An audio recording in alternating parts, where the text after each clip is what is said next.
गुजरात में विपक्ष के भारी विरोध के बीच यूसीसी बिल पास हो गया और अब इस पर सियासत गर्मा गई है। इस बिल को लेकर विपक्ष ने सरकार को घेर लिया है, साथ ही बड़ी चेतावनी भी दे दी है, जिसके बाद से राज्य में बीजेपी सरकार की मुश्किलें बढ़ती हुई दिखाई दे रही हैं। वहीं सरकार के इस कदम को 2027 में होने वाले गुजरात विधानसभा चुनाव से जोड़कर भी देखा जा रहा है। तो क्या है पूरी खबर, देखिए इस रिपोर्ट में। गुजरात में 2027 में विधानसभा चुनाव होने हैं, लेकिन उससे पहले पूरे राज्य में यूसीसी लागू कर दिया गया है। 24 मार्च को गुजरात विधानसभा में करीब 7 घंटे की लंबी बहस के बाद सामान्य नागरिक संहिता विधेयक को मंजूरी मिल गई है।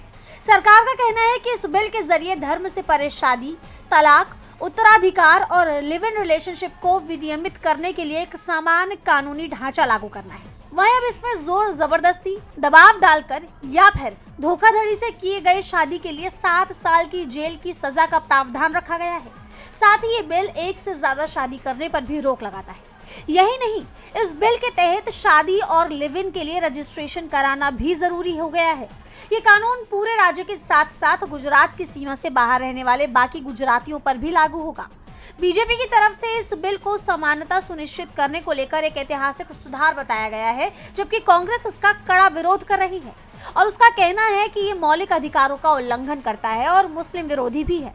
कांग्रेस के विरोध के बाद इस बिल को स्थायी समिति के पास भेजे जाने की मांग के बीच इसे ध्वनि मत से पारित कर दिया गया और अब इस पर भारी विवाद शुरू हो गया है। विपक्ष ने इसे अगले साल होने वाले चुनाव को देखते हुए जल्दबाजी में उठाया गया कदम बताया है।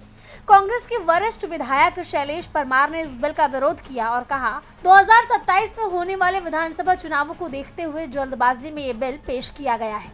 हमारी मांग है कि इसे विधानसभा की स्थायी समिति को भेजा जाए। कांग्रेस के विधायक अमित चावड़ा ने भी इसका विरोध किया और आरोप लगाया कि ये बिल संवैधानिक गारंटी का उल्लंघन करता है।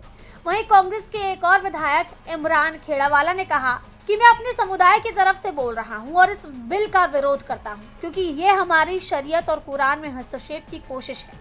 मुसलमानों के लिए निकाह और उत्तराधिकार से संबंधित मामले केवल नियम नहीं, बल्कि अल्लाह का आदेश है और हम उनका पालन करने के लिए बाध्य हैं।